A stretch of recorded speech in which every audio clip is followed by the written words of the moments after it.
कधी कधी शत्रूकडून काही गोष्टी घेण्यासारख्या असतात। किल्ल्याच्या मुख्य प्रवेशद्वारावरच एक पोर्तुगीज शिलालेख आहे, त्यात ते म्हणतात की या गडामध्ये प्रवेश करायचा असेल तर आधी लढा द्यावा लागेल। त्यावरूनच त्यांची युद्ध क्षमता लक्षात येते, त्याचप्रमाणे आपल्या साम्राज्याविषयी ते किती जागृत होते हेही लक्षात येतं।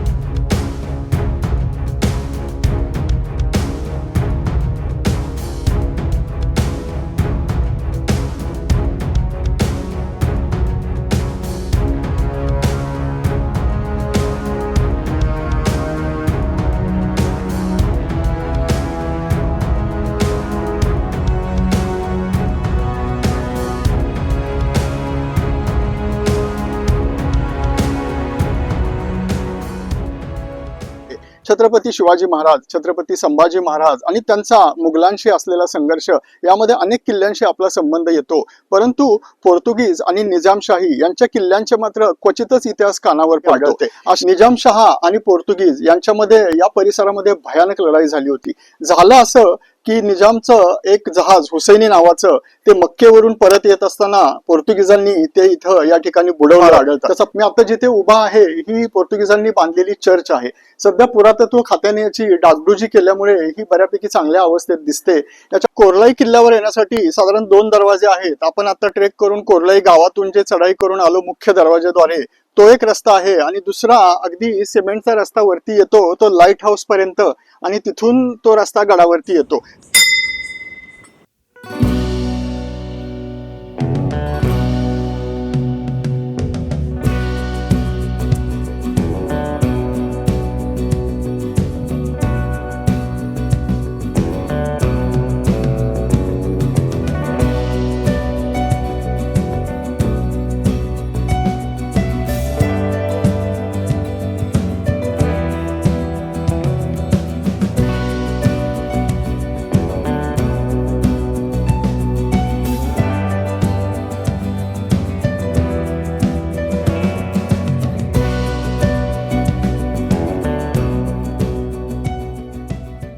जय शिवराय मंडळी, डॉक्टर प्रसाद ट्रॅव्हलिंग या युट्यूब चॅनलमध्ये तुम्हा सर्वांचं पुन्हा एकदा स्वागत।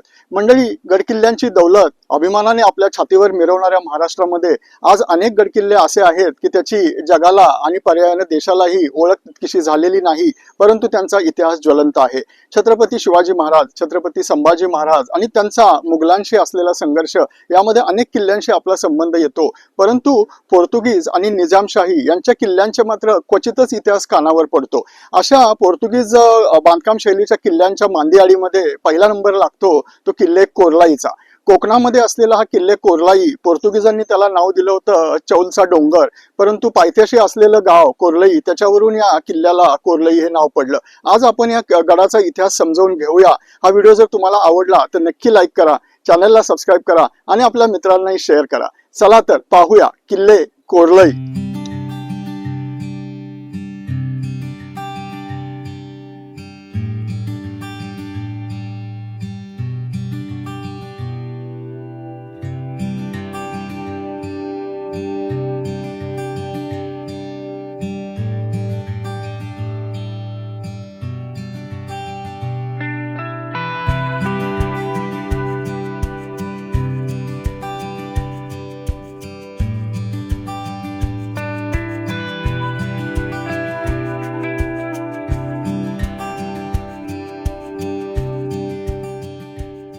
पायथ्याच्या कोर्लाई गावातून आपण पायवाटेने अवघ्या 20 मिनिटात गडाच्या मुख्य दरवाजाजवळ येऊन पोहोचतो। हा दरवाजा आजही भक्कम स्थितीत असून त्यावर पोर्तुगीज भाषेतील शिलालेख आढळतो।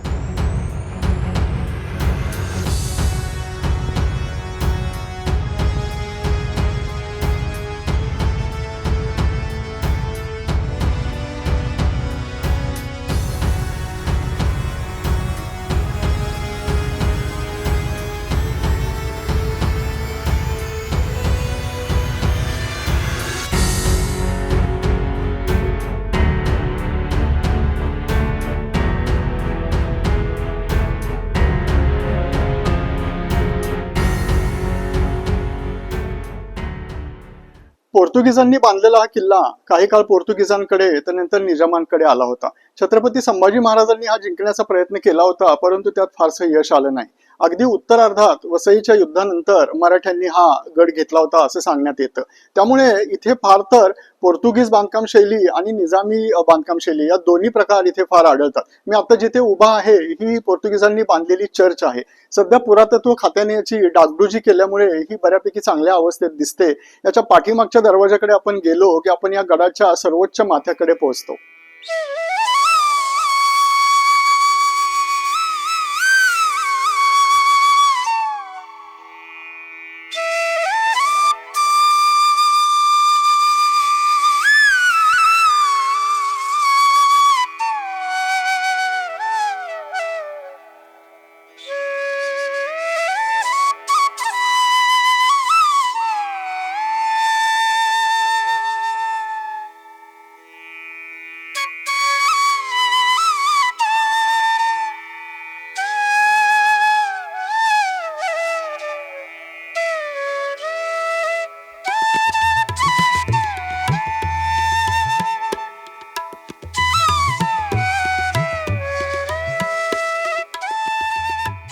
गडावरील दरवाजांवर आपल्याला पोर्तुगीज भाषेतील शिलालेख तसेच राजचिन्हे कोरलेली दिसतात.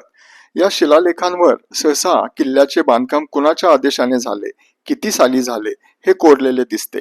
तर येथील बुरुजांना सेंट फ्रान्सिस्को, सेंट इनॅसिओ अशा संतांची नावेही दिलेली आढळतात.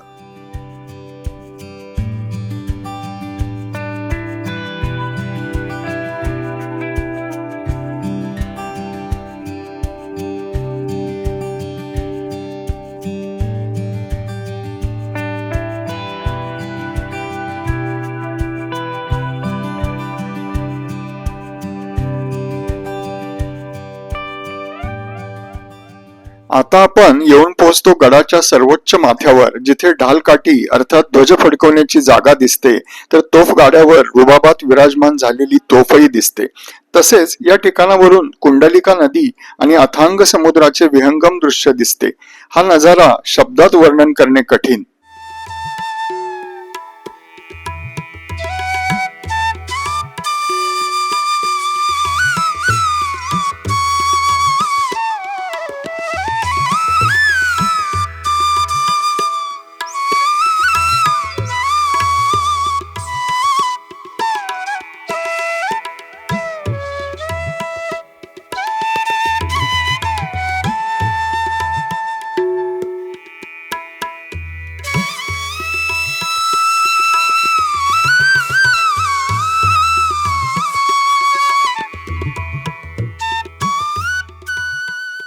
कोर्लाई किल्ल्यावर येण्यासाठी साधारण 2 दरवाजे आहेत. आपण आता ट्रेक करून कोर्लाई गावातून जे चढाई करून आलो मुख्य दरवाजाद्वारे, तो एक रस्ता आहे आणि दुसरा अगदी सिमेंटचा रस्ता वरती येतो तो लाईट हाऊस पर्यंत आणि तिथून तो रस्ता गडावरती येतो. तर हा जो दरवाजा दिसतोय हा सध्या बंद करण्यात आला आहे, कारण याच्या पायऱ्या बऱ्याच ठिकाणी तुटलेल्या आहेत. काही दुर्घटना टाळावी म्हणून त्यांनी लाईट हाऊस पासून येणारा दरवाजा बंद करण्यात आला आहे. याची मात्र नक्कीच नोंद घ्या.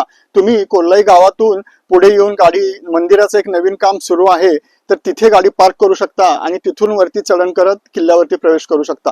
पण लक्षात ठेवा, बराच प्रचलित गाड्या वरती येतात म्हणून लाईट हाऊसचा रस्त्याचा वापर बरेच जण करतात, परंतु तो रस्ता सध्या बंद आहे. काळजी घ्या.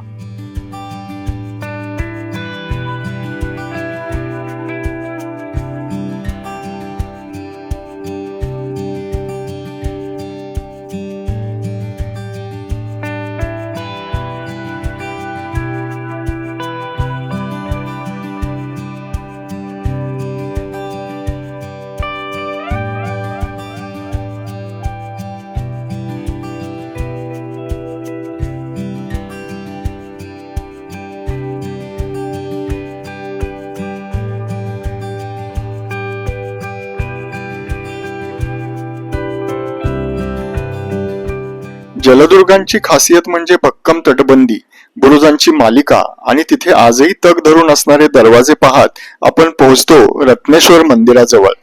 छोटेखानी असले तरी हे मंदिर अतिशय गोमटे आहे.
इसवी सन 1600 मध्ये कोर्लाई किल्ल्यावरती साधारण 80 तोफा आणि 8,000ची शिबंदी असल्याची नोंदही आढळते. निजामशहा आणि पोर्तुगीज यांच्यामध्ये या परिसरामध्ये भयानक लढाई झाली होती. झालं असं की निजामचं एक जहाज हुसैनी नावाचं ते मक्केवरून परत येत असताना पोर्तुगीजांनी ते इथं या ठिकाणी बुडवलं. त्याचा प्रचंड राग निजामाच्या मनात होता आणि त्यांनी इथे पोर्तुगीजांना रेवदंडा परिसरामध्ये सळो की पळो करून सोडलं. पण हार मानतील ते पोर्तुगीज कसे, त्यांनी अवघ्या 400च्या शिबंदीने जवळजवळ 1200 ते 1400 निजामशाही सैन्याचा खात्मा केला.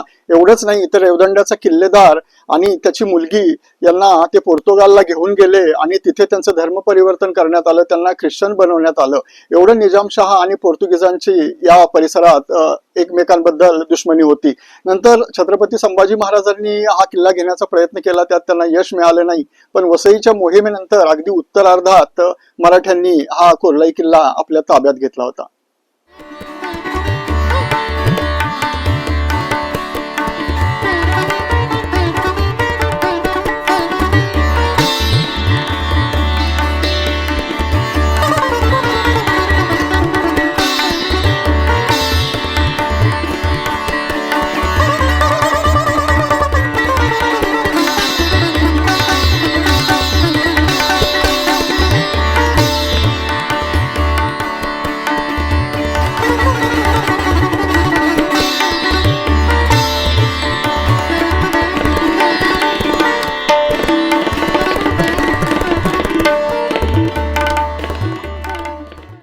या किल्ल्यावरील कमानी इतर किल्ल्यांवरील कमानीपेक्षा अगदीच वेगळ्या आहेत.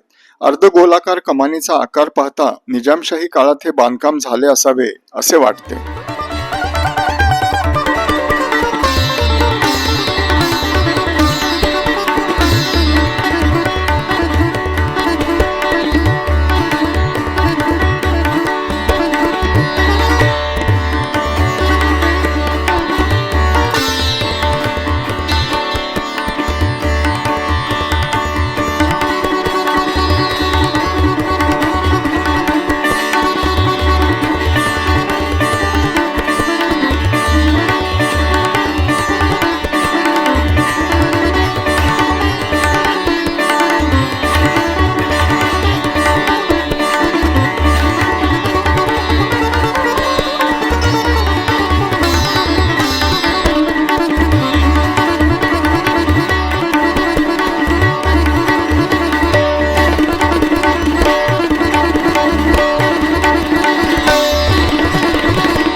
हा किल्ला जितका इतिहासाने समृद्ध आहे तितकंच कोर्लाई गाव देखील परंपरेने समृद्ध आहे. आजही या गावातील लोक पोर्तुगीज भाषा वापरतात, तसंच त्यांनी ख्रिश्चन धर्म देखील जपला आहे. पोर्तुगीज, मराठी, इंग्लिश अशा विविध भाषांचा संगम इथे दिसतो. विविध भाषांचा संगम इथे दिसल्यामुळे यातून घडलेल्या भाषेला ते नोलिंग म्हणजेच आमची भाषा असं म्हणतात. मग कधी येताय कोर्लाई किल्ला पाहायला? हा व्हिडिओ कसा वाटला ते कमेंट सेक्शन मध्ये अवश्य सांगा. भेटत राहू इतिहासाच्या वाटेवर. जय शिवराय.